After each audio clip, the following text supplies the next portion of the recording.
Well, welcome in, everyone. This is Spitting Fire. I'm your host, Matt Kreiser, alongside Mr. Connor Ryberg. It's week 17. We're almost done with this, Connor. It's bittersweet, Matt. I'm excited for playoffs. I'm excited to hopefully see some good games this weekend, but it means the season's ending and we're close to ending football, which makes me sad. Man, I get that because just maybe 6 weeks ago, the narrative was that your Rams might be the best team in the NFC. And now it's looking like if the Bears somehow pull off a win in Green Bay and they lose in Arizona, they're out of the playoffs. Yeah. Honestly, though, Goff's hurt. I don't know. At this point, I'm kind of like, fine. It happened. I'm annoyed. I'm frustrated about it. It obviously sucks, but like, I almost would rather see them miss the playoffs than make it and then have to go to like New Orleans and then get just killed in the first round. So I don't know. So is Goff done for like the year? No, apparently he can come back next week. So I don't know.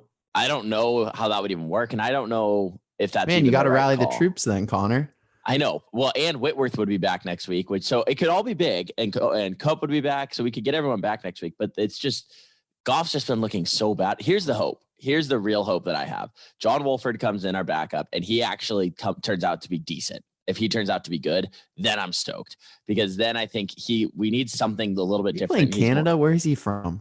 He's from. He was in the AAF. He was the best quarterback in the AAF, or no. He was in the XFL, one of those two. I don't remember which one. Okay, but he was good at rip the XFL. Yeah, rip both of them. Well, the XFL is still around. The AAF is gone, but he was He was the best quarterback in whatever league he was in. So I think maybe it was the AAF. But he's a little bit more mobile. He can do a little bit some different stuff than Goff. So I'm hoping maybe that's going to be, get them some energy on offense, and then their defense is still playing at an elite level. So if they can show something on offense, I think that they still are a Super Bowl contender. It's just their offense has been so bad lately. They won back-to-back games, allowing under 300 yards on the defensive side. And so the offense is just so anemic right now that if they can get something going, I think we got some hope. Yeah, and that's why you should have some hope, because every year there's the two narratives for each team. And it's just like, when are you hot? Because we've seen so many teams, Giants, Steelers back in the day, who were 6 seed, 5 seed, run the table to win the Super Bowl. There's no reason the Rams can't do it. It's just being hot at the right time. You know, we've seen two narratives for the Rams. We've seen two narratives for the Browns. Now the Browns might not make the playoffs. I guess they're having another COVID surge. Potentially they're locking down their practice facility. I don't even know if they'll have receivers, but I see you drinking something right there. We forgot our R&R plug, so hit us up with our sponsor. Yeah, R&R Brewing, we love them. Still trying to get Matt his shirt. We're still blowing it on that. We're going to get that going soon. I swear we will get him a shirt. We're supposed to be good friends, but we just won't see each other, I guess. Yeah, it's a pandemic. We're just trying to be smart, but R&R Brewing, we love them. Great sponsor. So drink your R&R. All right, and I'm drinking nothing today because I have surgery today, Berg. Torn meniscus, bucket handle tear. That makes it sound even worse. Those ones can't heal on their own. So I'm going into surgery on the last day of the year. Very exciting way to take in the new year. What are you doing? Well, from regards of what I'm drinking, today is a raspberry white claw day because I picked so poorly last week that I had to pull the raspberry white claw out today. So I don't care. It's 8 a.m. We need to get this going. We need some good luck. 4-11-1, I think, Connor. Yeah, I don't want to talk about it. All right. Did I go 1-15? No, you did a lot better. You did better than I did. No, I mean when I had to play. Yeah, you did 1-15. That's all time. Yeah, that was bad. So if you can go 0-16, you should win something. 100%. That's just as hard as going 16-0. Do they have that, like reverse parlays? No, but that's like Keno. And Keno, have you ever played Keno? No, I don't even know what that is. So it's almost like you just pick like a bunch of numbers and then they randomly pull numbers out of a hat, basically. And if you get a certain number of them right, you win. But you also win if you don't get a certain number at all. So if you pick like 20 numbers, because you have to pick like 20 numbers. And so if you get none of the 20 picked, then you win like the same as if you picked all 20 correct. Okay. That's nuts. So, yeah. So it's insane. But yeah, they should have that where a reverse parlay. Crazy. All right. Should we get into it? Steelers at the Browns. Sure. Let's do it. What are you thinking? They're Cleveland by 9. Last night I wrote these down and it was Cleveland by 10. So I guess they're getting a point for that. They're shutting down practice again today. To me, this comes down to, will the Browns receivers be back? I don't think offense is anything to worry about. I think that the Browns defense is going to play and is going to kill a Steelers offense that hasn't looked good lately anyways. And then I think they looked better last week in the second half, but I think the Browns. But Ben's not playing. Right. And Ben was the only reason they looked good because he was calling all the plays in the second half. Yeah, isn't that nuts? So that's pretty wild. The last month, I mean, you've watched Steelers games too, Connor. They refused to change their style. They kept doing these quick passes. I don't know, maybe 4 yards past the line of scrimmage at most. So they'd always have these like 3 and 3s, 3 and 4s, because they're completing most of these.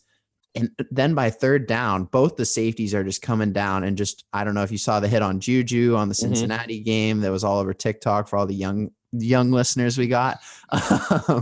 Listen, but that just wasn't working because it was the same thing over and over. And then it's crazy that Ben would come in and just call the plays, but I get it. I mean, they let veteran quarterbacks do that. It's just, I don't know. As a Steelers fan, I feel like every year it feels like from the couch we're coaching. And then 2 weeks later, they end up doing what the fans are screaming. All the diehard Steelers fans are saying, do intermediate routes, do long routes besides just Claypool for pass interference.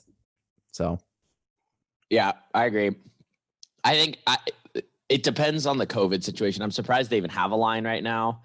It depends on COVID. I feel like if the Browns are relatively healthy, like healthier than they were last week, I think the Browns can cover this no problem. Because I think the other thing is the Browns haven't beaten the Steelers. I don't know. When's the last time it's been a long time, right?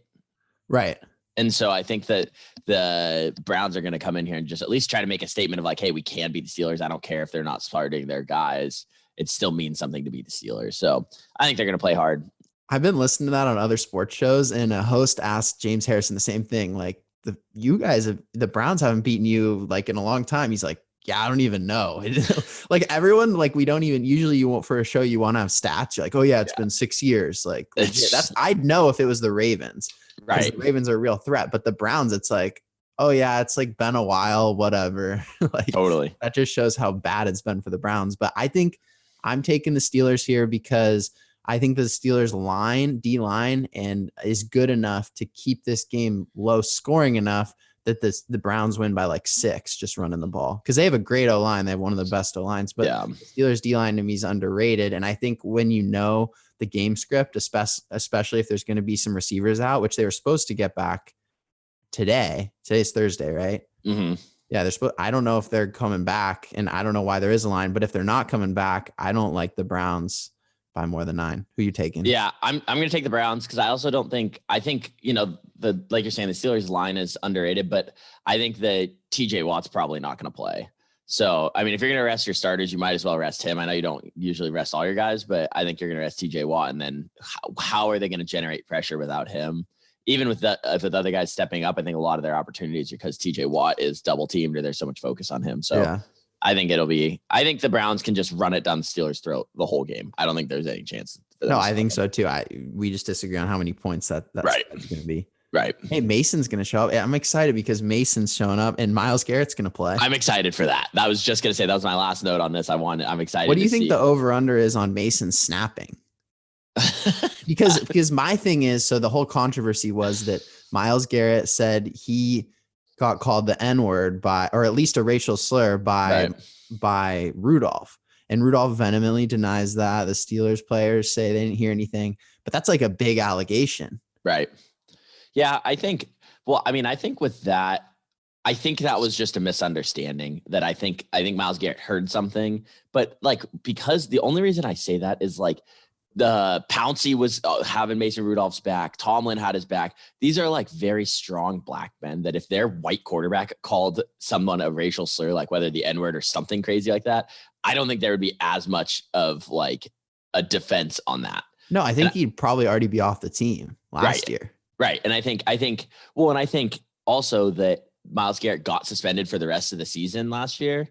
I think that shows also that it was not as clear cut. Like, because I always look back on, I don't know if you remember this, when Marcus Smart was in college, he punched a booster in the face during a game. Did you see this? Like a fan in the stands. He punched a guy in the stands and he got suspended for 1 game. And everyone's like, how did he get suspended for 1 game? Like, this doesn't make any sense. Well, come to find out, because I actually know someone who's friends with Marcus Smart. The guy said some like really, really horrible, like racist stuff to him. and it was a booster of the school they were playing. And so I think that's where the NCAA and everybody was like, dude, we got to suspend you because we can't just say that you can punch people in the face.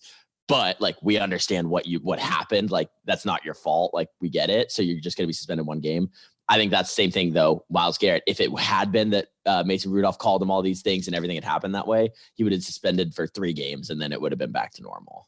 Yeah, that makes a lot of sense. I've been telling you the whole year that I'm convinced with the whole football spiking that someone's, you know how they're throwing the football against the wall because no one's in the stadium. I'm convinced they're going to hit someone. That reminds me of a Russian tennis player, Andrei Rublev. Like, you know, Djokovic hit the lines person at the US Open.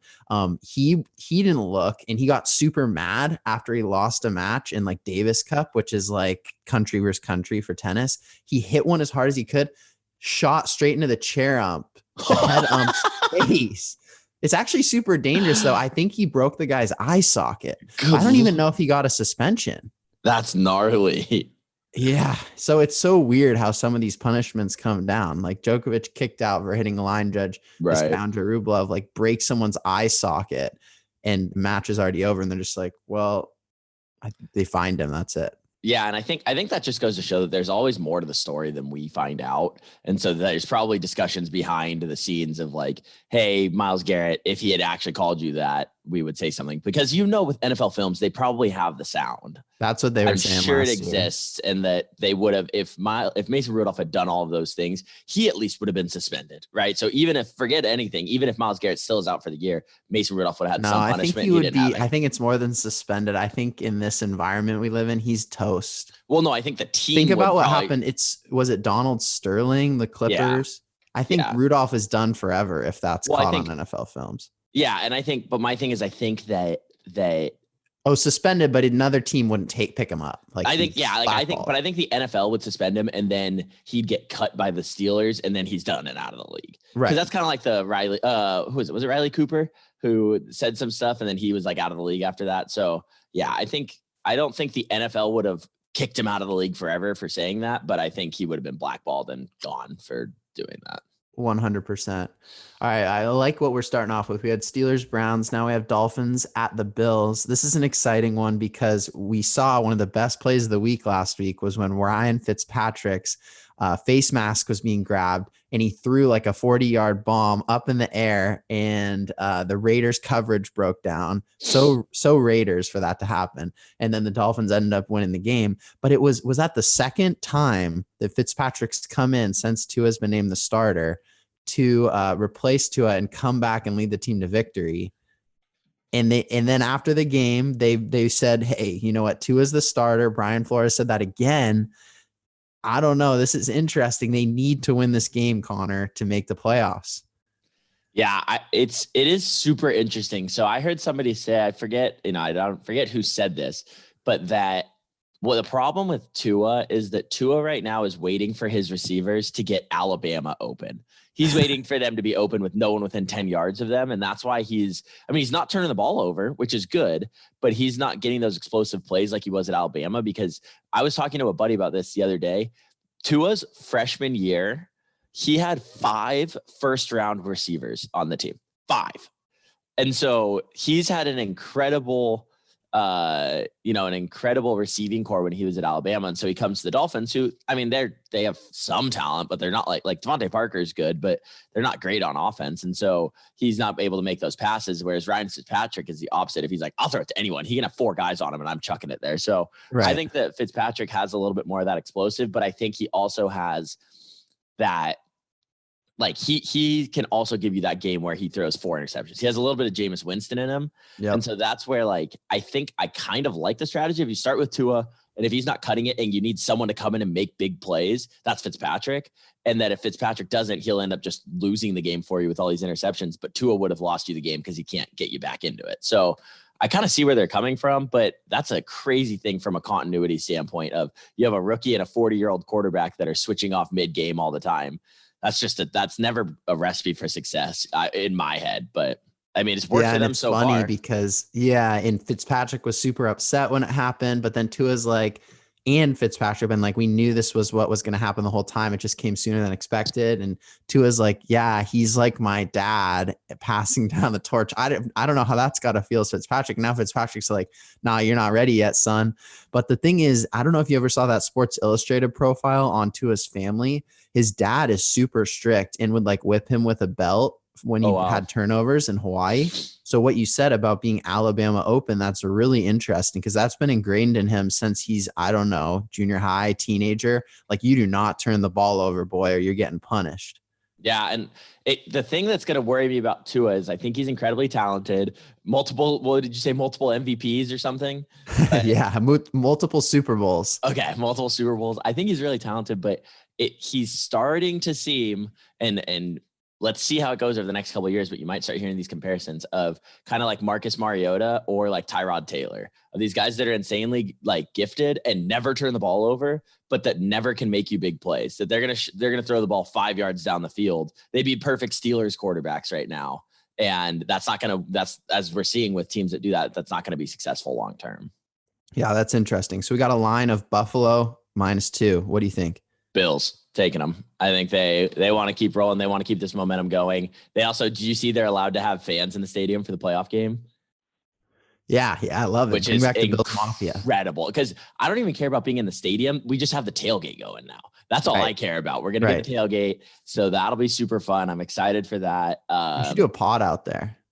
Dude, so what sucks this year is because of COVID, but my buddy and I, because he's a big Rams fan also, we've said forever that we are going to go when the Rams play at the Bills. We're going to go to the game. It was this year, but we obviously couldn't go because of COVID. And so if it had been literally any other year, I would have been at Bills Mafia against the Rams. That's so fun. I'm trying to do the same thing at Green Bay. Yeah. Oh, well, the Rams play at Green Bay next year. And so I'm trying to do that also. Classic Lambeau. What time of year? I don't know. I mean, they haven't released a schedule yet, but I just know that they're playing the Packers next year. I think for the Bills, there's I saw the box of all the different playoff scenarios, and I think there's 20, 25 for the AFC. It's crazy. So you can't really game the system if you're the Steelers or the Bills on who you want to play, where you want to end up. I mean, if you're the 2 or the 3, you're going to play yourself and not play the Chiefs in the second round if you make it out. So my thing is, you can't really know, but it's so complicated between Cleveland and Baltimore. I'd rather play Cleveland, but I can't really figure out because of what's going on in the AFC South and all these different scenarios that I can't guarantee whether I win or lose if I'm playing Cleveland or I'm playing Baltimore, if I'm the Bills or the Steelers. Yeah, that's where if I'm the Bills, I just want to win because I want the 2 seed so that I can have my second round game at home. That's what it's summarized at for me, is that then if I play the Steelers in the second round, I want to have the home field there. So that's kind of the way I'd approach it. Yeah, I think that's the way to look at it. All right, we got Ravens at the Bengals. Wait, are you taking the Bills also? Yeah, I'm taking the Bills. Okay. So Ravens at the Bengals, Baltimore -11.5. I am taking the Ravens here. So I'm seeing, just so you know, Baltimore -13. Does that change your pick? These lines moving. I did this last night at 9 p.m., man. Yeah, that's crazy. And we both look at ESPN lines. What do you think? Should that change my pick? I mean, it doesn't put it over 2 touchdowns. So if you think they're winning by 2 touchdowns, it doesn't change anything. But that's kind of Finley's low key kind of nice. I know. I'm going with Cincinnati in this. I think that the Bengals have done it all year, whether with Joe Burrow or now with Finley or with Brandon Allen. I think Brandon Allen's been playing too. Yeah, but I'm worried if they win this game, they're not going to get that offensive lineman. There's the number 1 O lineman, because look at the Lions at 5-10. Yeah, that's true. The Giants tie is going to come, but I think that tie is going to be a problem for them if the Cowboys beat the Giants. Right. I think they're going to drop 2-3 spots. Broncos at 5-10. Yeah. I mean, I don't think they're going to win, but I think the thing is the Bengals have looked, the Bengals have covered in all of so many games this year that I think that I could see them just keeping it close. That's what they've done all season with Joe Burrow, with anti-Chiefs. Yeah, they've just kept everything close all season. So I'm going to go with the Bengals. That's just a ton of points against a Bengals team that's looked a lot better than their record. So I'm going to go with the Bengals to just cover the 13. Yeah, I'm going to go Ravens. I don't know. I just think when Lamar and the Ravens are hot, they like to run it up. Yeah. And as long as they keep cooking, that they'll win this game by more than 13. Because I see that. I also, it's the week 17 is always just so weird because you do want to run it up, but also there's something to be said of, hey, if they do get up by 2 touchdowns early on, just kind of cruise in and let's not get anyone hurt. Let's not show too much of our playbook. Let's not do anything. Let's just get the win and get out of here healthy. So I don't know how that balances out, right? Because I can see both sides of it. And so it'll just be interesting to see how it plays out there. Right. Okay, we got breaking news. Jarvis Landry, Rashard Higgins, Donovan Peoples-Jones, one of my favorite names in the NFL, and Cotterell Hodge. They're all supposed to be back for the game, even though they shut down the practice facility today. So same thing as it's been said this week that they're supposed to get the receivers back Thursday. No practice facility, but they should get them back. So that helps you. I'm still going Pittsburgh, though. Okay, I was just going to say, still staying with Pittsburgh. I like that. I'm glad they're back. But, yeah, hopefully it'll be a good game now, so... We'll see. I don't know how Mason will do. Yeah, exactly. Vikings at Lions. I'm showing Minnesota -7. Yep. Okay. Give me the Vikings. The Lions are a dumpster fire at this point. That's so bad. They're just horrible. They're so bad. Last week, pretty much I was coaching the team last week. They were so horrible. Minnesota. Are you going to do in your classic, put me out there and I'll do better? No, I don't think I could do better. I think it was one of those situations. The opposite of that. Yeah. Stafford's their only piece. Seriously. I think it's one of those things where everybody thinks they could be a better NFL coach. Like you were talking earlier about the Steelers and just do the longer routes, do intermediate routes, whatever. And then everybody thinks they can be a better coach. Well, last week we saw what happens when the Lions didn't have any of their coaching staff and they had their 5th defensive coordinator in there. That's what happens. Sick, so I totally. And so I think that's cool, but it's just more they're just horrible. So I'm going with Minnesota. I think they're going to win by at least a touchdown. Yeah, I guess the only storyline I'd be looking at is just the sideline shots of Mike Zimmer's face. Will he blow a gasket? Will he lose it after Alvin Kamara put up 6 TDs last week, which, by the way, was amazing. 1920 something. Yeah, I wish he would have gotten the 7th one. I wish Taysom Hill hadn't gotten that last one or whatever, the 7th one. I thought it was the reverse. They brought him in for the second to last one, and then they brought him back in for the last. That's what I mean. Whatever it was, I think I just wish they had Kamara have all the touchdowns. That would have been so sick. Yeah. You're not in fantasy this year, but that threw up some leagues. He put up 50 something.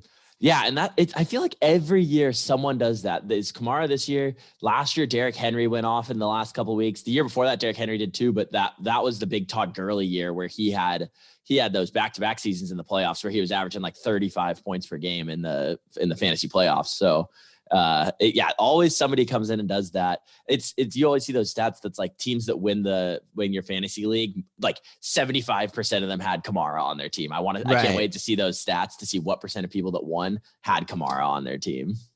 Yeah, no surprises. The league you used to be in, the person who had Kamara got last. Oh my God. Was it Beloff? You know who that is. Was it Bloff? Come on. You know who it is. Who? Castro. That's incredible. I love to hear that. Because he's making trades with all his first and second round picks.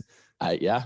Well, this is why I left the league. I tried to make trades with future picks. I tried to get his 2021 first rounder and they wouldn't let me.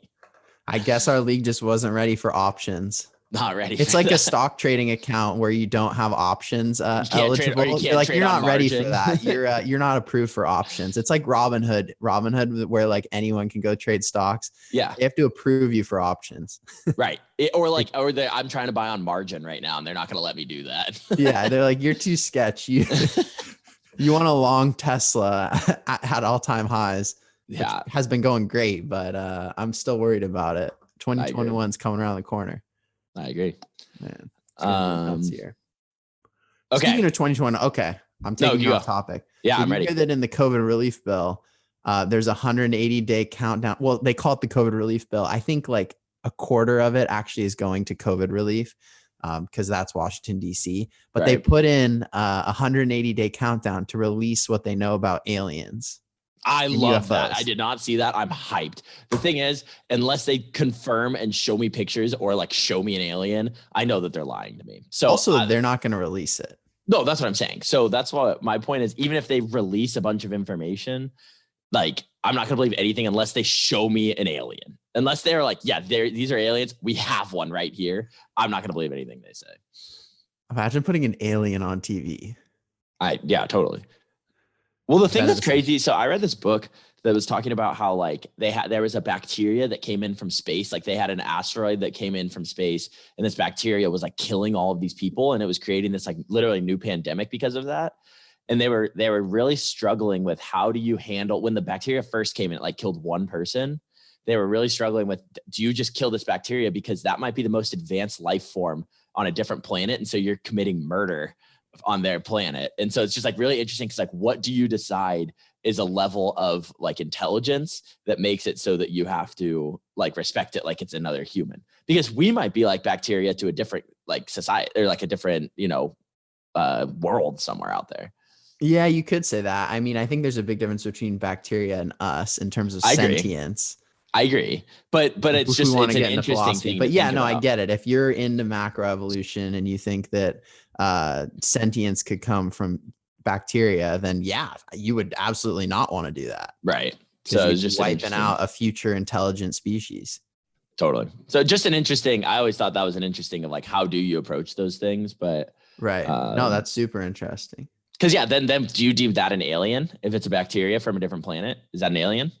No, I want sentience. I want the little men with the big eyes. I agree, but it's life on another planet. No, for sure. So I think that would be crazy. Just crazy to think about. Something less interesting. Oh, go ahead. I was saying I'm in for finding out about these aliens. Yeah, I just don't think they're gonna tell us, man. And that's no the storyline. Yeah, there's no chance. Something that could be so exciting, and then nope, we're just not gonna tell you. Yep. Jets at Patriots, way less exciting.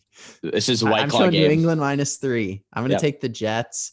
Sam Darnold's plan for moving to another team, whether that be the Steelers, whether that be another place where there's an older QB that they want to groom. Not Green Bay because they got Jordan Love, but I think the Patriots, like you said, they're going to pull a classic Bill Belichick. They're going to say, oh, we got to evaluate Stidham, and they're not going to cover 3. I don't even think they'll win this game. I like the Jets here. Yeah, I agree. The only thing that changes now is that the Jets aren't going to get the number 1 pick. So I don't know that Belichick is trying to like throw this game now. So that's the only thing I think about. And again, like I was talking last week, do you overreact to the Jets looking good 2 weeks in a row and then now thinking they're going to win? I don't know. Yeah. That's probably I'm going with the Jets as well, though. I'm going with the Jets as well. I want chaos. Sam Darnold is trying to win. I think actually Sam Darnold's going to stay on the Jets now because they don't have the number 1 pick. I would think about that unless you can get. I don't know. Man, they're such a mess. That's like a worst case scenario for the Jets. But I could see you keep Sam Darnold and then you trade down with someone trying to get a quarterback and get like multiple first round picks and then go from there. I think that's kind of the way I would think about doing it. If you like Darnold, that's the thing is they've always said they like Darnold, but I think when you get a new coach and a new GM and all of that, which they're going to get after this season, those guys want to bring in their own guys. Coaches want to bring in their own quarterback. GMs want to bring in their own coaches and quarterback. So it's almost one of those that fine, if you're going to try to get a new coach, this is the time because you have a high draft pick. You can go get Justin Fields or Zach Wilson, which I've seen Zach Wilson from BYU is now the number 2 quarterback in the draft, which I don't know about that, but you give the opportunity to kind of pick your guy as the Jets coach, which there's a potential. I saw something that said there could be like 6 quarterbacks go in the first round in this draft. So if you think that you like one of those quarterbacks and you can go get, Eric Bieniemy or Joe Brady or something like that, and then, be successful from there, I think you kind of have to do that. But we got to talk about the same thing for the Dolphins because they have the Texans pick, which could be the 3rd pick. Do they trade Tua to get someone, or do they, depending on what happens, there's like so much at stake. We didn't even touch on that. Or they could also trade down if they want to keep Tua. Here's the problem is that I like, the Texans are the 3rd pick right now, aren't they? Nuts, right? That's crazy how that's happened. My thing is that I think you should trade Tua because I don't think he's the guy. But if you can think that he's going to be a good quarterback and that, there's just something wrong or he's getting his confidence back off of injury or that he's going to be good, but I haven't seen nearly enough from him right now. But I also don't know, again, you spent the number 5 pick on him last year. Can you get any type of value back from him? Like if you're the Steelers, would you trade your first round pick for Tua? No. Okay, so then I'd trade a second round. We traded a first round to the Dolphins for Minkah Fitzpatrick. I'd do that again. I agree with that, but I'm just trying to think like you got him for the number 5 pick. So if the Steelers are going to end up with the 26th pick, like that's almost. But you got to not overstress, right? Because everything we both like went to school for finance, economics, whatever, sunk cost. Like if you can get a second round pick and this is what you think is the right decision, it's fine. Right. No, I agree. So I'm just saying do you think that he is that bad that you should do that? Or do you think, hey, we have some pieces. Now let's go get some receivers. Let's go get some talent and surround Tua with, let's go get one of his, let's go get Devontae Smith or let's go get Jalen Waddle and get him as Alabama receivers. Let's go get both of them. They have like 3 first round picks in this draft. Right. And so that's why I love it. Cause we got week 17. There's so much drama. We have this situation with the Dolphins, and what's coming up next is on our list is Cowboys at Giants. What happens if Dalton makes a run? It's like the super Philadelphia Eagles drama with Nick Foles and Carson Wentz. Between these two things, we have the same drama playing out, but way more extreme because Fitzpatrick's super old. Dalton's supposed to be a bum. And now he's playing, if you look at the stats, not that much different than Dak these last few weeks now that he's back from the concussion and the bye. I don't know. I mean, that's why we love the NFL, right? Yeah. I mean, Dak's my guy. So I think Dak. But he wants 37.5 mil. Okay. But if you are a starting quarterback that can win you a Super Bowl, you're worth that. The thing is, it's a lot of money, but that's the market right now. That's just what it is. It's still less than Mahomes, but I think right now he's the best. Every year, the quarterback, whoever the free agent quarterback is going to get the highest salary ever. And so Dak has shown that he's worth it. I think he's definitely showing you this year of what happens when you don't have him. They were thinking Super Bowl and then he gets hurt. And again, like you're saying, I agree. Andy Dalton's been good, but they're 6-9. And I know he was out for 2 or 3 games, but still 6-9 is real bad. So I think that you have to pay Dak. You have to, because Andy Dalton's also old and he's never won a playoff game. He's never won big games. It's like, it's not like it's. And not then it's going to happen this year, Connor. I'm speaking it in. I want it. Do you want it? I don't even think. Who do you want to win the NFC East?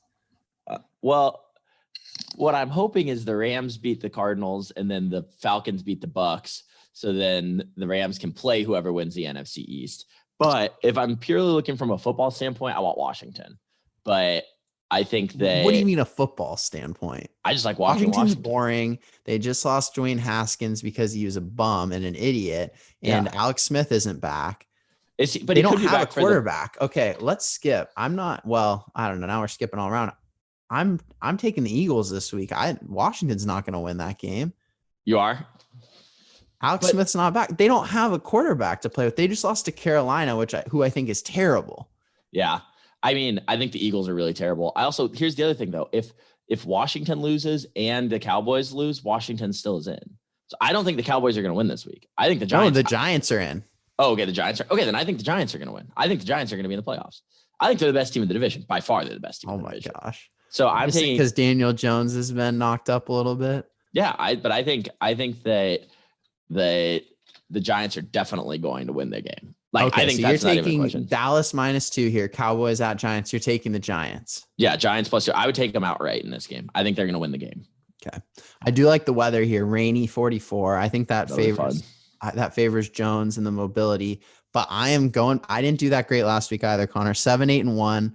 The whole trying to pick by reason thing, that's out the window. Yep. Give me the Cowboys. I want the Cowboys. It's an emotional pick.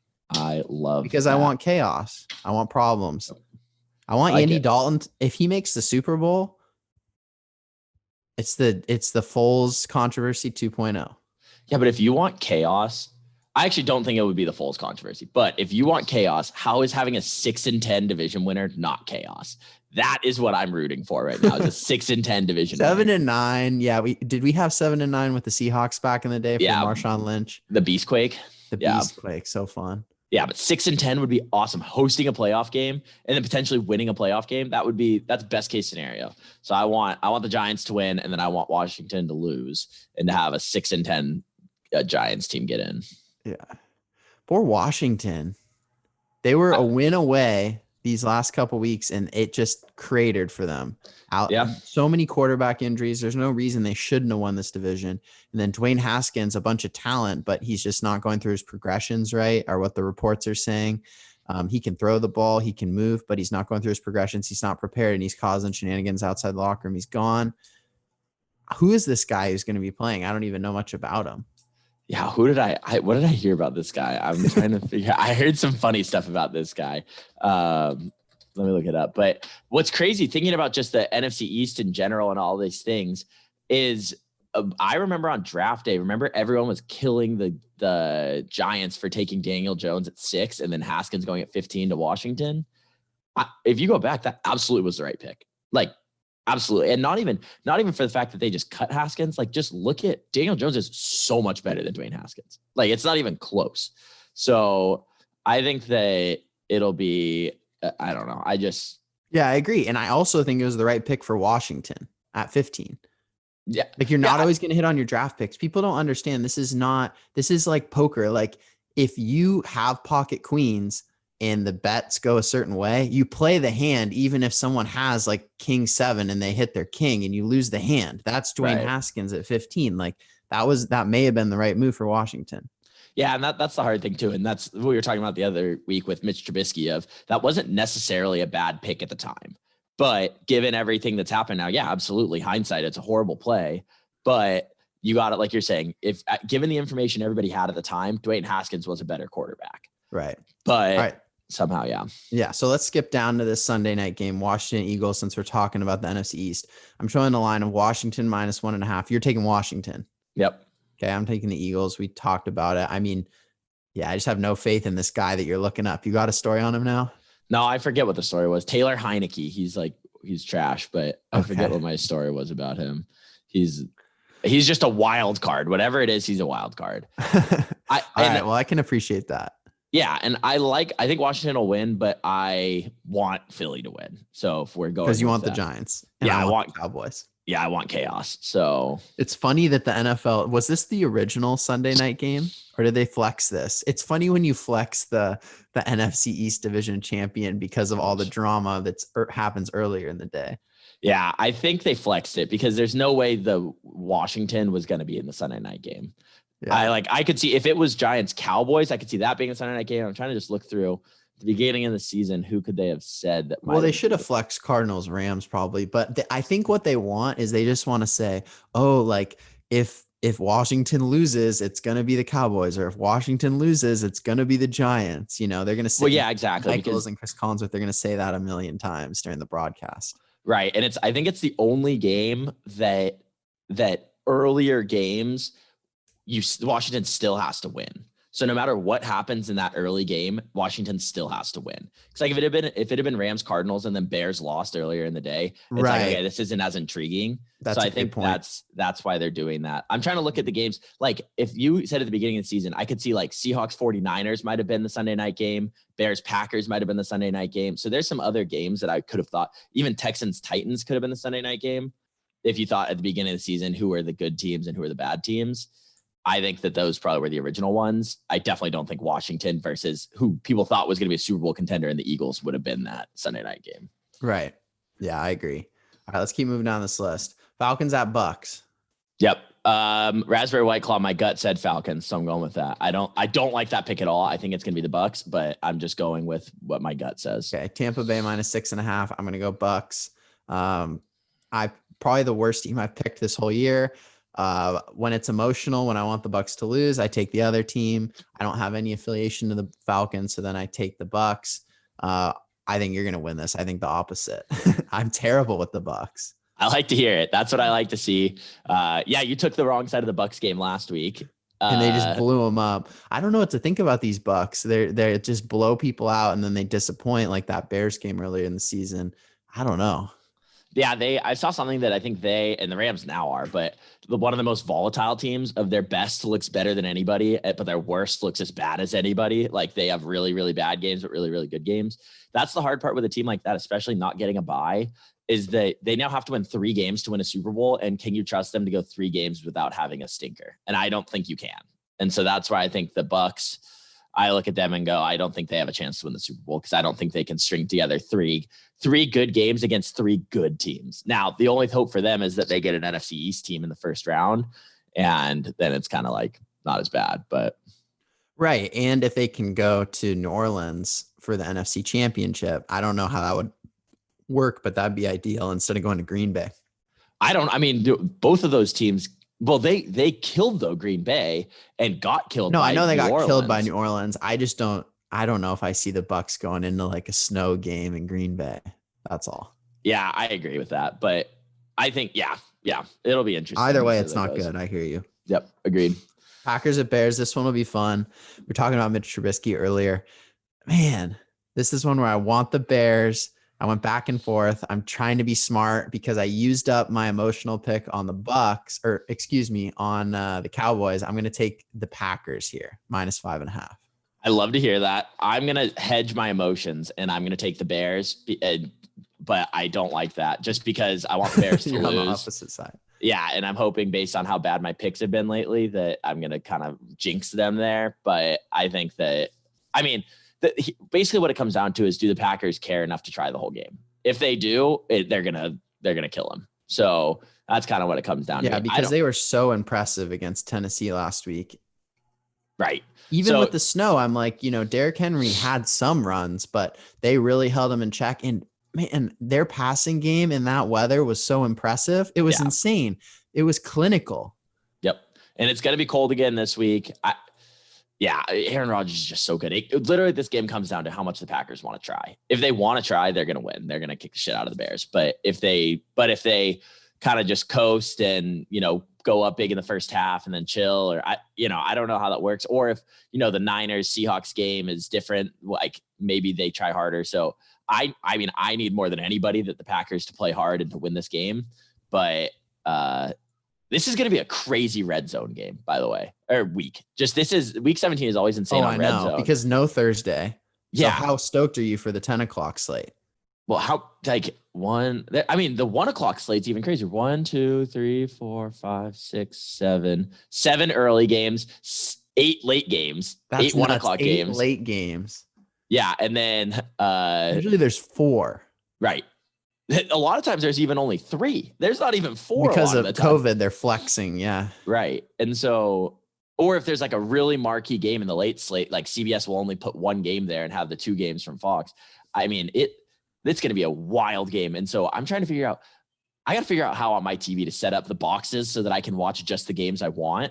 Because if you've ever been over to Connor's house, probably no one who's listening's been to Connor's, but he has this thing. Yeah, you get really serious with like the certain games you want on, but you really want red zone too. Yeah. So I got my 2 TVs. I get that going, but I got to figure out how to do. I guess I'll just put Rams and Packers on. I don't know. I'll figure it out. It's going to be chaos, but we got that going. I think I'm going to say the Bears, but I'm saying that hopefully jinxing myself, but then I'm going to reverse jinx and they're going to win. I don't know, but I'm hoping that the Bears win this. Yeah. All right. Raiders at Broncos, showing Las Vegas -2.5, Raiders -2.5. Man, I'm bummed because I really wanted the Raiders to still be in it this last week, sneaking the playoffs. You wanted them to be crushed either way in the first round or week 17. Yep. They're out of it. They're kind of having a cry fest over there. Derek Carr's saying, "Oh, this is not acceptable." Gruden's always trying to yell. I don't know. I think they're done. They're toast. Give me the Broncos here. I think it's just crater away, fall away. You're just going to be a middling team for years, and it's sad to see. And I hate to have that take. I really do. I know. And like we always say, good Raiders are good for football or good for the NFL, but I'm on the same page. I think they're dead. I think they're broken. They're going to keep losing. I think Derek Carr in Mile High, he's got small hands. He's going to fumble like 4 times. I think that the Raiders get I think that I could see the Broncos getting out to an early lead and then just blowing them out somehow. I don't know how, but I could see them doing that in this game because the Raiders just have given up. Yeah, they're showing 52 in Denver. That place has the weirdest weather. You told me a story about that earlier in the season, right? You went to a game in like September when it was snowing, and then now it's like January and it's 52 and sunny. Well, the craziest about that weekend, and my brother always takes pictures because it happens like once every year on Friday. So I flew in Friday or Saturday. I flew in Friday night. So Thursday was 70 degrees and sunny. Friday, it was 20 degrees and snowing. Sunday for the game when I went, it was 5 degrees and snowing. And then by Tuesday of the next week, it was 65 degrees and sunny. So the weather in Denver makes no sense at all. But nuts. Yeah, it's craziness. All right. So we're sad to see what happened to the Raiders. Jaguars at Colts, -14 Indy. What are you taking? So this is an interesting one. Colts absolutely went outright. I think Colts, there's no chance they lose outright. Jags somehow have the Colts number. They have the past few years. I think they've won like 6 of their last 7 against the Colts. And the other thing is the Jags can still win this game and get the number 1 pick. So maybe they try a little bit harder where they've been kind of trying to lose this season. I think that the Colts win. I'm going to go with my gut though and say Colts win by more than 2 touchdowns. That is not in the spirit of the Raspberry White Claw, Connor. No, I'm really worried about you. You're drinking a Raspberry White Claw and you're not picking underdogs. No. See, Raspberry White Claw is taking the picks you don't like. It's just taking what's there and what you don't like. I don't like my pick, but I'm going with it anyways. Dangerous. You're redefining it. I'm taking the Jags here, -14. That's too many points. I'm picking in the spirit of the Raspberry White Claw. I'm worried for you. Now you really might go 0-16 now. I know. This is dangerous. Well, but I'm looking through my picks. I took underdog. I've taken like 75% underdogs in this game. Fine. You know what? You just bullied me. I'm taking the Jags. I changed my pick. Perfect. I'm getting you that 1 win. Yeah. I'm taking the Jags. Perfect. Yeah, I'm taking like 12 away teams. Is that unhealthy? No, but there's like an unhealthy amount of away team favorites this week. 1, 2, 3, 4. Okay, I'm taking 10 away 7, teams. 8, 9, 10. There's 11 teams on the road are favorites. So it's not as crazy to think that. Right. Yeah, I guess the only storyline here with the Colts is Phillip Rivers. If they don't make the playoffs, is Phillip Rivers gone next year? I think you kind of put your feelers out. They lost control. If the Ravens went, they're done. Yeah, I think that the Phillip Rivers has done enough that I guess you ride with him again, but I think you're putting all your feelers out. You're calling the Jets. You're calling any team that might trade a quarterback. You're calling the Cowboys to even think about Andy Dalton. You're thinking about anybody you can. I would look at that first, but Phillip Rivers, again, sometimes having a quarterback that you know is going to be a top 50% quarterback, you kind of run with that and hope he can do it again, but he's starting to look pretty bad. So I don't know what I would want. Imagine how mad Jacoby Brissett would be if it's like, yeah, we got rid of Phillip. We're bringing in Andy Dalton. Here, come in on 3rd and 1 and run a 1-yard run to back up Andy Dalton. What's going on in Jacoby Brissett's head at that point? The hard thing is Brissett, though, has had every opportunity to be the starter. He started like 15 games for them over time. And it's like that kind of just shows the faith they have in him and that they've seen enough that he's not their guy. It's so weird that he's sticking around for so long, though. I know. It is really weird. I mean, he's a great backup, though. So I don't know. Yeah, no, I hear you. Chargers at Chiefs. They're showing Chargers -3.5. Chargers on the road at the Chiefs. I'm taking the Chiefs here.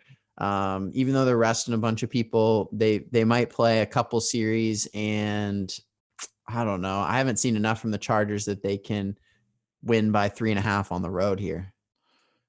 Yeah. Oh, I put 3, but it is 3.5. I like that a lot better. I'm going to take Kansas City as well. I saw it 3 and I kind of like the Chargers, but 3.5, I'll definitely take Kansas City. Yeah, last week, the Chargers were playing. Who were they playing last week? That was our only push. Denver. Yeah. Yeah. I mean, Chargers are just going to play close games till the end of eternity. So I think that extra half a point is a huge, huge difference maker. I think that Kansas City can cover a field goal.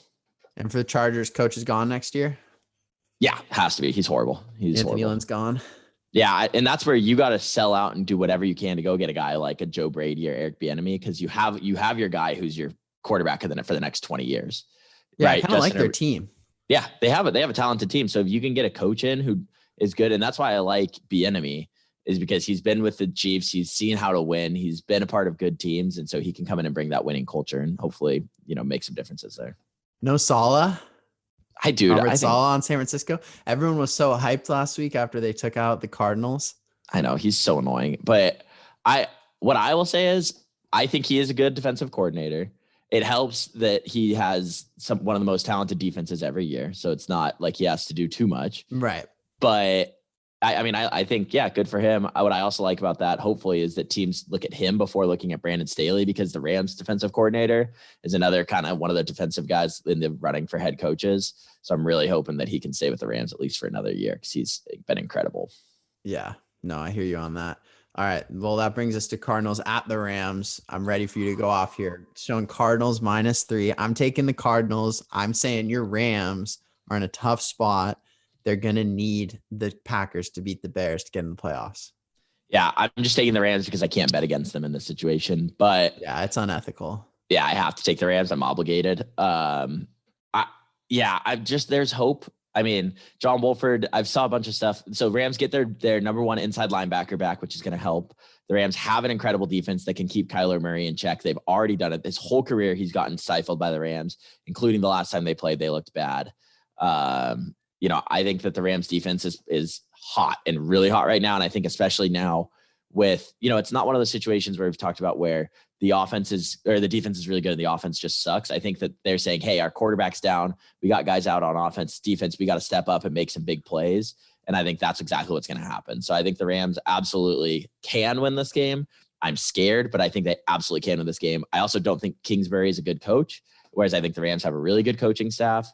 So I think there's hope. And this might be one of those games where McVay pulls out every single stop in the book, every trick play, every weird formation, everything he's done all season waiting for the playoffs. This is the playoffs. The Rams are in the playoffs right now. They need to win this game. And so, absolutely. So you pull out everything. You don't hold anything back, especially if you have your backup quarterback in, and you might have to get, but if you can get Goff back next week, you don't necessarily need to have all those trick plays. Hopefully you pull it all out.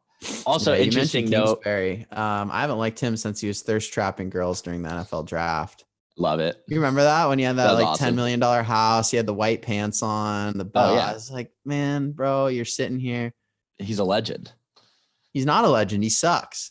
Well, I can't stand the Cardinals. Listen, this is the same thing last year. Everyone, the Cardinals, Kyler Murray, this. I didn't even watch the Cardinals last year because I said they're just going to turn the ball over. Kyler Murray with all the turnovers. Yep. I like what you're saying about the Rams winning this game because the Cardinals haven't shown anything. Right. Imagine they got the Hail Mary against Buffalo. They're 7-8. The Rams are in the playoffs. They haven't done anything. The performance against the Niners last week, they're soft. The Rams have struggled with some physical teams like the Niners, and the Cardinals aren't physical. Yep. You're fine. No stress. Yep. I agree. So I'm hoping that, I'm hoping for something good. Yeah. Seahawks at the Niners. Seahawks Seattle -6. I'm taking the Niners here. I just think they have that George Kittle spirit.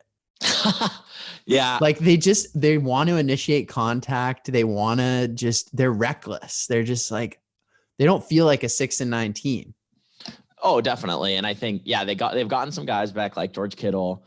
That defense still is pretty good. And they do have, the big rivalry with the Seahawks that I think they can get up for it. Pains me to say, but I think that they can at least cover 6 points. They'll keep it close. Yeah. Listen, I'm going to pull this up for you. George Kittle, they had the best line on Yahoo Fantasy. They do those write-ups. Oh, yeah. Okay, I'm going to get this for you. It was like, okay, ready here?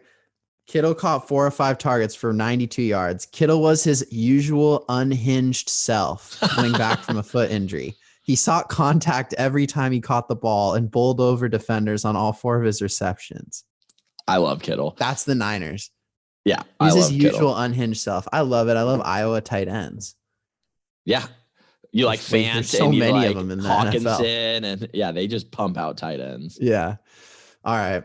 Saints at Panthers. New Orleans -6.5. I'm taking the Saints here. They've got a lot to play for. They've still got a shot at the first round bye, right? No. Well, I don't know how it works because I don't think they do, because I think if they tie the Packers, that they Packers have the tiebreaker. I don't think so, because the Chiefs only have the Chiefs are the only locked in 1 seed. So I know, but I think there can be chaos. There can be chaos on the strength of schedule tiebreakers, right? Yeah. So I think what would have to happen is the Seahawks would have to win, the Saints would have to win, and the Packers would have to lose, because then the head-to-head isn't the tiebreaker anymore. So that's the thing, is that if it's just the Saints versus the Packers, I think the Packers have the tiebreaker there because they won head-to-head. And then I think if the Seahawks win, Saints win, and the Packers lose, there is a situation that chaos can happen and they don't get the number 1 seed. I don't know exactly what those tiebreakers are, but there's a way there's absolutely a way that they could not. You'd have to click around for a long time in the NFL playoff machine to figure that out. Yeah, it'd be like the 4th tiebreaker. So there's definitely a chance. So it's something that, they need to worry about. And that's why the Packers are going to try. It's not locked in, but the Saints cannot, if it's just Saints and Packers, they cannot cover or get that win. Got it. So you taking Saints or Panthers? I am going to take the Panthers. Okay. Impressed by that Washington win? I guess. I mean, I don't have any real gut feelings in this game, so I'm going with the Raspberry White Claw. Got to go with the underdog. Got to do it. All right. Last one, because we already did Washington at the Eagles. Titans at Texans. This one's tricky. The Titans sort of feel like the Bucks of the AFC. They have these really impressive wins and they have these really bad losses. This was a game in Green Bay last week where I thought they were going to be really physical. You didn't buy it for 1 second. You're like, Packers by 1 million. You were proved right. Now they're showing 7.5 at the Texans. I think they're going to sit Deshaun Watson. I've heard talk of that. So I don't think we have to overthink this week, but I think it's more interesting to talk about what the Titans are, what they aren't, because they've been so back and forth as a team. Yeah, I mean, they're not good. So you look at their games like last season, even in the playoffs, they had some big turnovers. They played really good defense. Their defense, they can't generate a pass rush. Said it all season. And if you can't do that in the teams, it's almost like in the NBA. If you're playing a team like the Warriors that shoots a lot of threes, and you're a team that just makes it like plays a lot inside the paint, you're never going to win matching threes with twos. And I think that's kind of how the Titans are, that they're trying to make, get free throws and dunks all game, whereas other teams are shooting threes on them by passing the ball. And if you have a team that can pass the ball effectively, they have no chance. So I think the Titans are good. Who would they play in the first round right now? I'm trying to see that. I mean, it is such chaos. Yeah, but I'm trying to there's like 25 scenarios. They could be a wild card or not even make it. I think there's a few scenarios where they don't even make it, or they could be the 3 as high as the 4. Yeah. So I think if they end up losing out to the Colts and being they could not even be in the playoffs, but if they have to play the Bills in the first round, they get blown out. If they have to play the Steelers, if Big Ben's calling the plays, they get blown out. And then if they're playing like the Ravens, they get blown out. I think they get blown out by a lot of teams if they play them. So I don't think they're very good, because again, if you can't generate a pass rush, your team can only be as effective. You can beat bad teams, but you can't beat good teams with no pass rush. Yeah, I like that.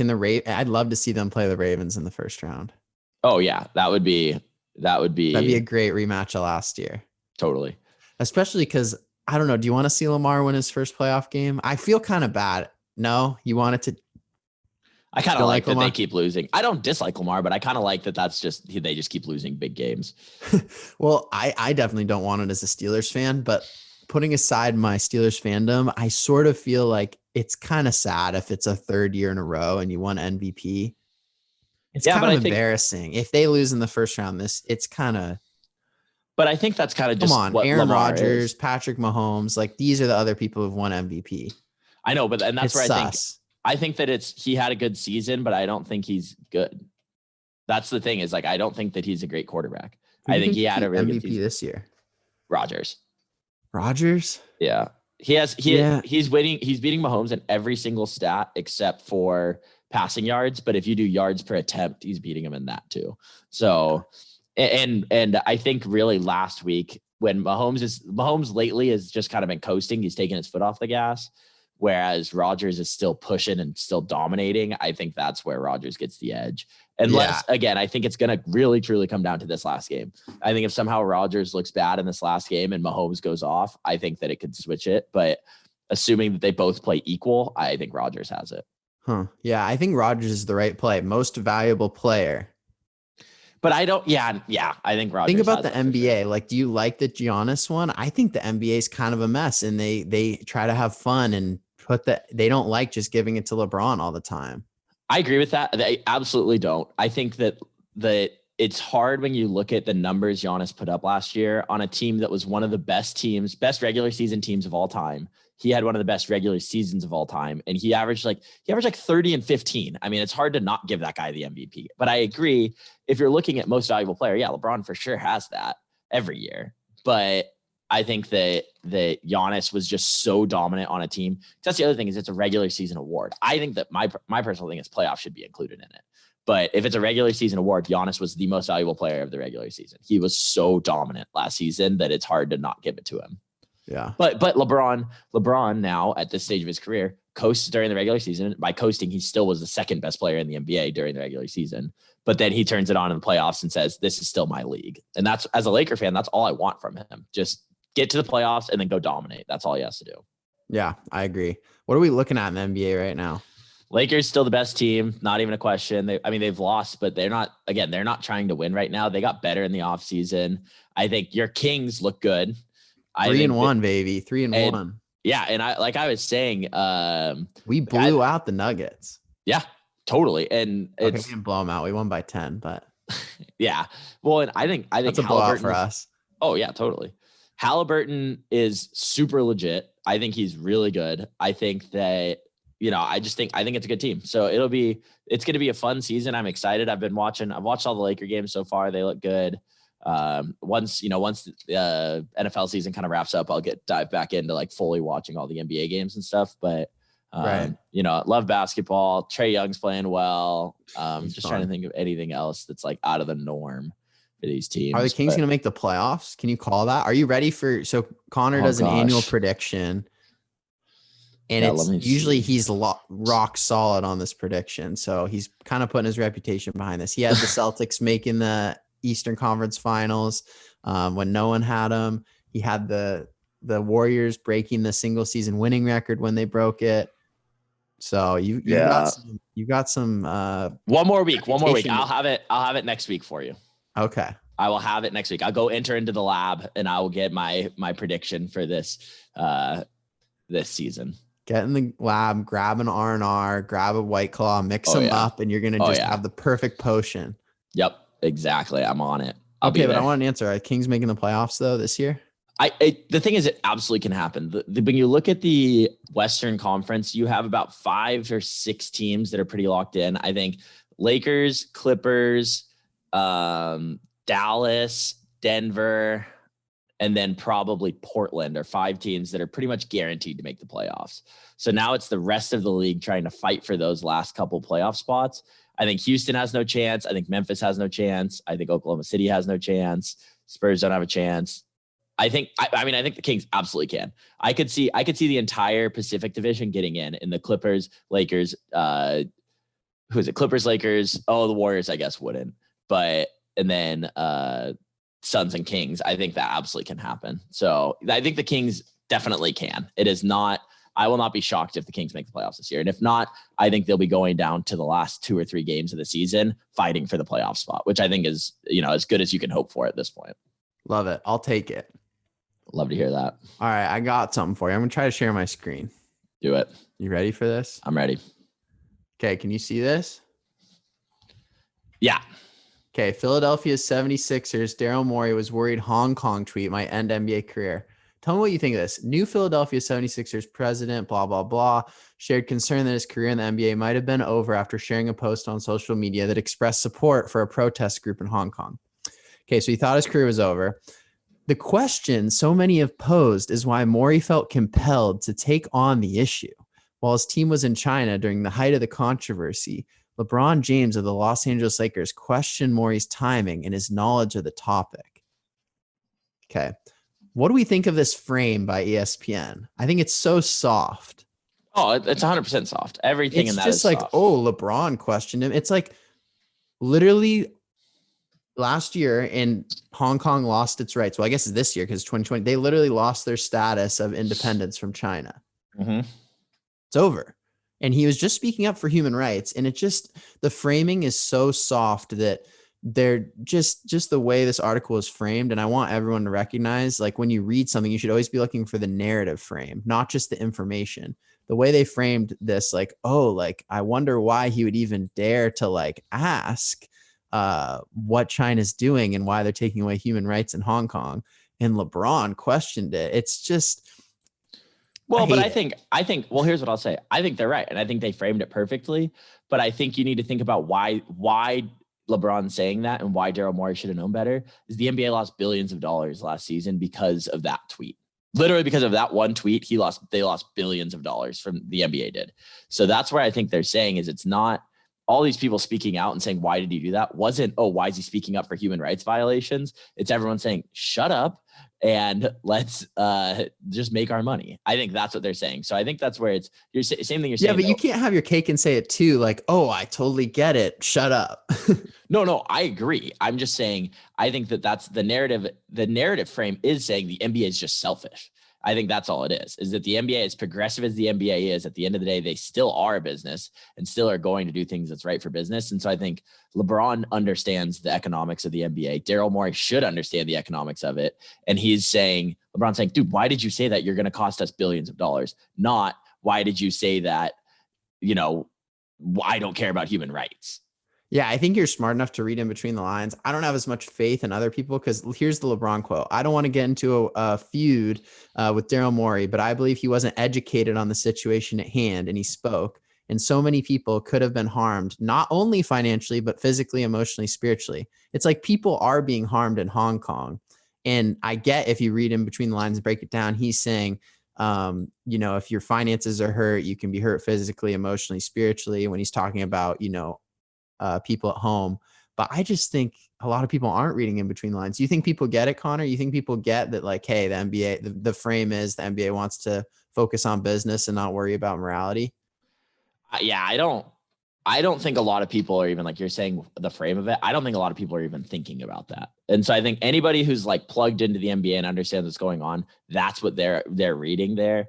I think that but again, I think it's still a soft move. And I think it's a frustrating thing because what I always love about the NBA is how progressive they are and how much they are about human rights and supporting the players and all that stuff. And that they're not just about business and all that stuff. To then see, well, hey, it's not happening in our country. Why don't we shouldn't have to care about that because it's going to cost us money. That's a little disappointing from my end. So I think that's where I think that still is, like you're saying, though, I think it's incredibly soft on everyone's part that's the issues that we're fighting on right now. But because if that was happening in the United States, the NBA would be having a different stance on it. Right. Yeah, I agree. And it's soft on Jackie McMullen, who's a reporter I love at ESPN. It's just like, I thought we got past this. Like, this happened last year.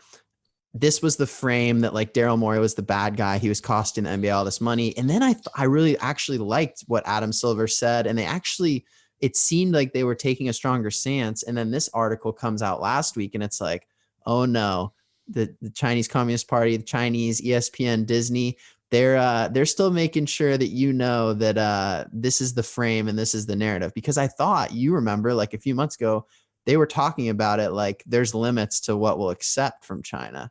Yeah, no, I agree. But I think also the pandemic hits and everybody's worried about their checkbook at that point and saying, yeah, hey, if it had been a normal NBA season and they still made all of their normal revenue, maybe it's not as much of an issue. But when teams are hurting, salary cap's going to go down. There's going to be long-term ramifications of having one COVID shortened season.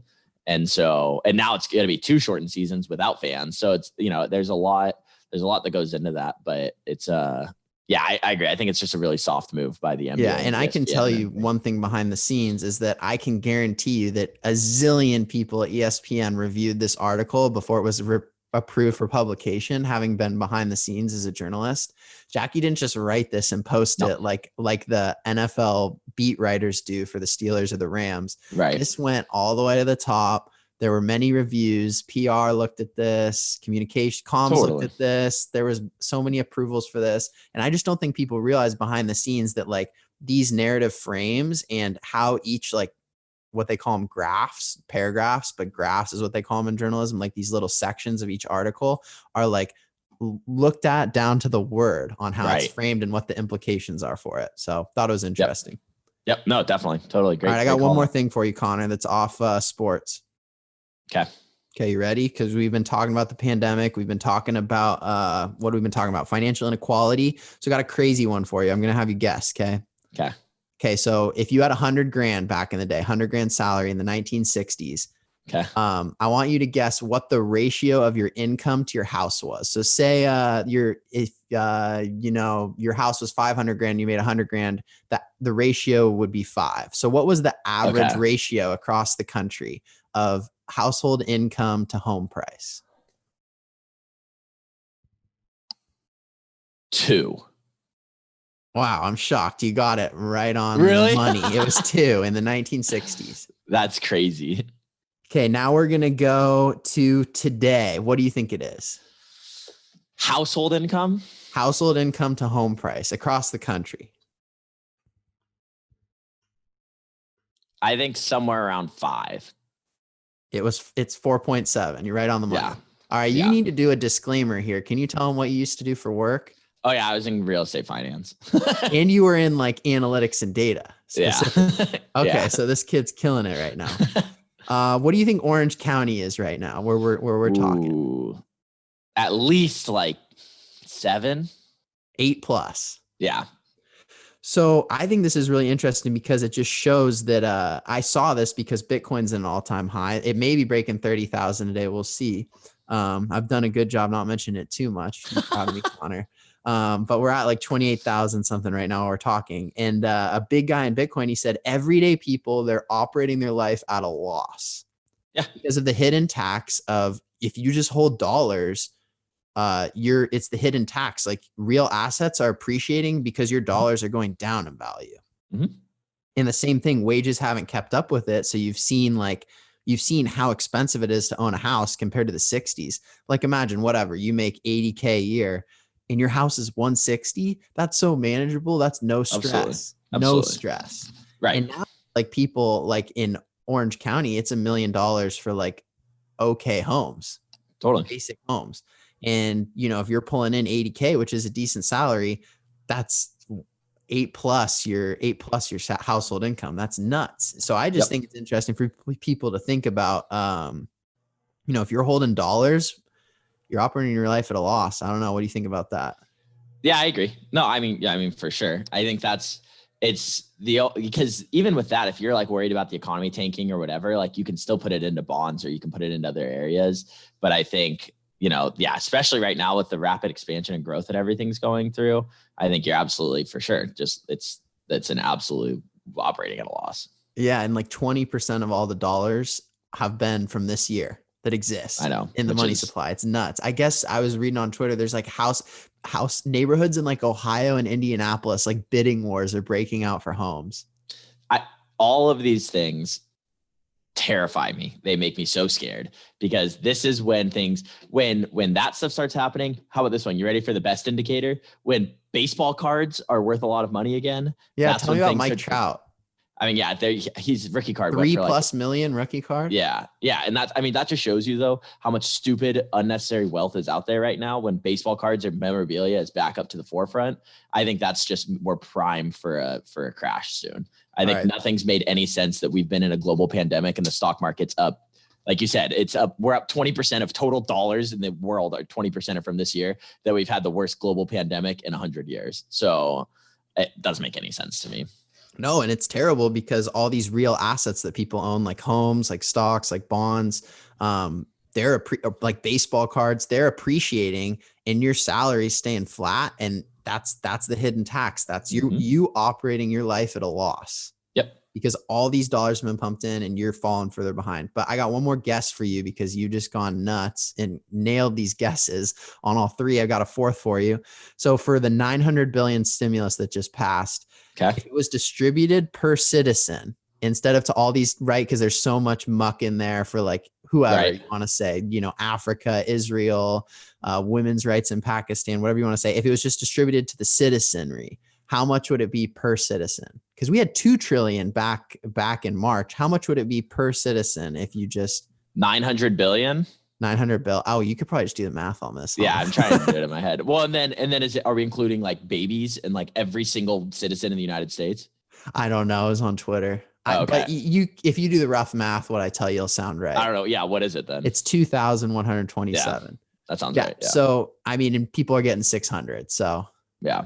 And what'd you get last time? 1,200. But that was 2 trillion. So it just goes to show like protect yourself, look out for your interests, because these people in Washington, I'm not sure they're looking out for us, Bergie. The Senate Republicans passed that $2,000 check bill. Come on. Man, they wouldn't do it. Mitch said, hey, it's tied to these other things. It always is. It always is. That's the annoying part. And that just shows, again, we don't need to go too far into this, but that just shows the amazing things that Barstool's doing with their new fund. I think that shows that if you want to help people, you can help people. And so I think I love what they're doing, awesome. But there's two sides to it, right? There's this group of guys that are raising a bunch of money for restaurants, and they're doing it through private donations. I love it. But at the same time, we're talking about the hidden tax, right? Like when the private sector steps up, it's a signal to the public sector that's just screwing us that it's okay. Mm-hmm. And it puts more responsibility on the private sector when they don't have the power to really fix the problem. Well, and that's, so I love charity. But that's the hard part. I think that's the issue. What you're getting at right there is the core difference between Republicans and Democrats. Is Republicans say we shouldn't tax, the government shouldn't be involved with this. And obviously the super extremes of like libertarians are saying the government shouldn't do anything, but of like Republicans saying don't tax them, let the private sector handle it, which I think in an ideal world would be great. But I think also that, the public sector and the governments do need to step in and do need to help. Because the other thing is Barstool's gone crazy and raised all this money, but they've raised $11 million, which is a ton. But you just mentioned the numbers you were just throwing out. $11 million is nothing. When we're talking 900 billion or 2 trillion, $11 million is literally pennies. Yeah. So I like your frame on that, on the Democrats versus Republicans. My thing is that's not what we should be asking. I think it should be issue by issue, because is this a systemic problem? So say like with the situation, the Federal Reserve printing money and the lack of housing production, right? You're guaranteed this systemic problem that no matter how amazing charity is, no matter how much we like Habitat for Humanity builds homes for poor people, the problem's actually, like if it's a graph, it's actually widening and getting worse, no matter how amazing the private sector is, because of just the economics. The reality is there's more people who want to live in California. There's less homes supply than ever, and there's more dollars. So those homes that exist. So the problem's running away from you. Right. Yep. And so there absolutely needs to be intervention there, because no matter how good of private charity is, you can't outrun those bad policies. Right. But I think what a Republican, or I consider myself conservative, if there isn't a systemic issue there, then the government's involvement itself is what's going to corrupt it. Yeah, I agree. But I think that's where there's two sides of everything too, right? Because even talking about the housing crisis in California, you could take the super libertarian standpoint of, well, the issues is because of zoning and because of Democrat or the government intervention. Well, I agree with that too. Right. And so I totally agree with that. But also, well, that's what we have now. So now we need the government to intercede and start helping. Yeah. And so I think that's where there's so just to every single issue like that, there's two sides of, well, if we just had no laws, we could do that. But also like that, then things would go crazy and things, then people would be building. I'm from Newport Beach right now. There's Fashion Island where the high rises are for office. Someone would just build a high rise like in the middle of a residential neighborhood. Right. No one wants that in our society, but that's probably what would actually, those no zoning laws, there probably wouldn't be the housing crisis. Right. Or then you get a high rise in the middle of a neighborhood and people would be up in arms. Right. Or, okay. Do you know what the most profitable type of real estate you can own right now is? No. Trailer parks, manufactured homes. That is the most profitable type of real estate. And imagine if you had a manufactured home park in Newport Beach, that'd be the most expensive real estate you could buy like in the country. Well, they do have one, but they're not developing any. But that's what I'm saying. Because it's a legacy one. Right. And so I'm saying, though, if I wanted to go develop one in Newport Beach, I never could ever do that. Right. But that's the most profitable way. And so same thing talking, okay, a high rise apartment, I'll just go build a trailer park there and that make a ton of money that way. And, but again, that's what's nuts about the whole trailer park thing is that on the outside, people are like, oh, the state of California, they're trying to build this manufactured housing, mobile homes. It's all hedge funds and private equity behind it. I could send you articles. Oh, no, 100%. And they're actually, the thing that's great about it for them is it's guaranteed coupon clipping, because there's minimum rents guaranteed by Section 8. And they're just clipping higher yields at crazy above cap rates. And then that cap rate compresses, they flip the property. So they're just making so much money on this issue of the affordable housing crisis that I think we all know it'll only be solved by just a big zoning change. Right. Yeah. Yeah. Totally. So it's nuts. All right. We did it, Bergie. Good one. Week 17. Love it. Happy New Year, bud. Happy New Year, Good everyone. luck in your surgery. Thank you. See ya. All right.